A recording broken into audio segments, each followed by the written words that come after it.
Alright guys, welcome to today's video. We're going to be discussing everything to do with the barbell squat. I'm joined with Matt. Joined by? Why do you always say joined with? Joined with? That's well, we're having this conversation every single time we do an intro to a video. Mate. Anyway, this is the first squatting video I've actually done on my channel, believe it or not. A few hundred videos in, not even covered it once. So, I'm going to go through everything today. Joined by Matt, because Matt is actually a pretty decent squatter. The other day, what? You squatting 240? That's pretty goddamn good, mate. Well done. Well done. He's been doing it for years. He's going to be competing next year in the Olympics, representing Uganda, won't you? Powerlifting is not an Olympic sport, A. I am half Ugandan, so that part works out, but the other part is grossly inaccurate. Sick! Right, okay, so first of all, let's talk about warming up, okay? So what I'll do is, because I'm quite a tight individual, I've got tight hamstrings, tight calves, financially speaking. In monetary sense. I will do some calf raises, just to loosen up the calves. I won't spend too long doing this. And I will also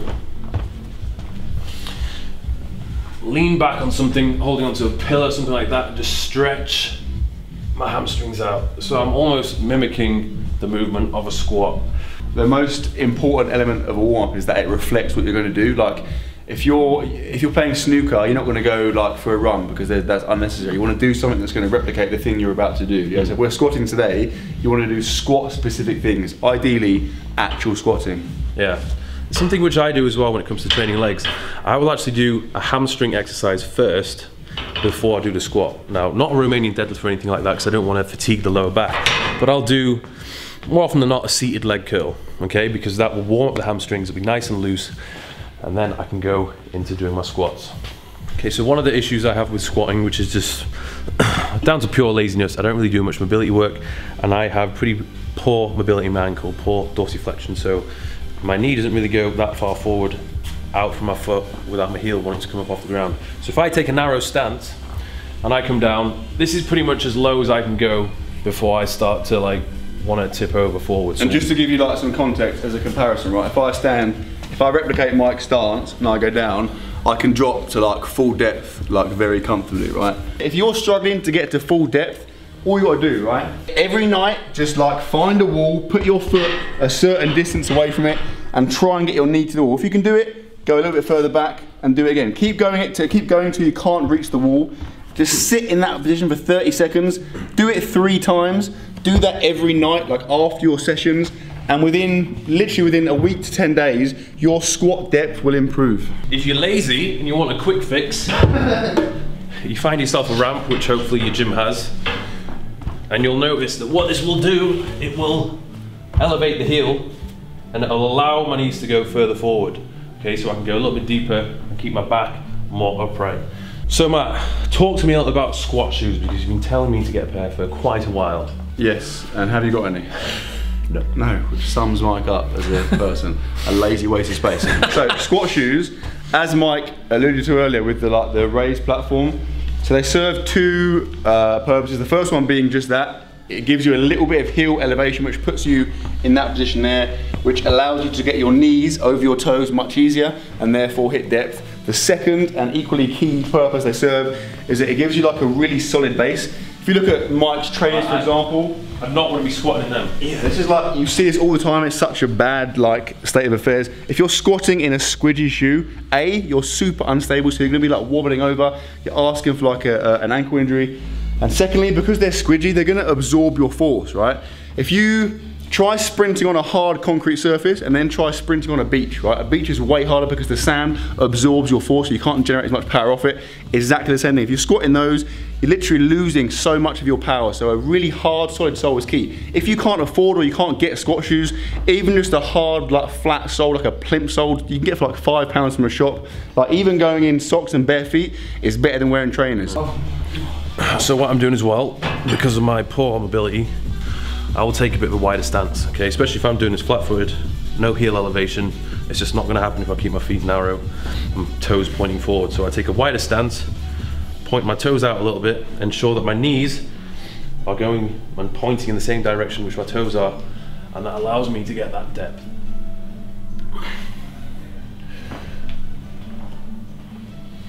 Another thing worth talking about is the position of the barbell on your back. You can do the high bar. You have high bar, low bar. So all Olympic lifters will lift high bar. High bar, and that's the most common, just means the bar is on the top of your back, right? It's as high as you can get up your back. You then have low bar, which literally means the bar is sitting lower on your back. Now, every single squat world record has been done in a low bar position because it's basically more efficient, right? Once you get used to it and you get your head around it, all you're doing by moving the bar lower is you're shortening the distance from the bar to the ground, A, so the bar isn't traveling as far. It's like having shorter arms for a bench press. You're also bringing the bar closer. So your hips, this joint here, is the prime mover in a squat.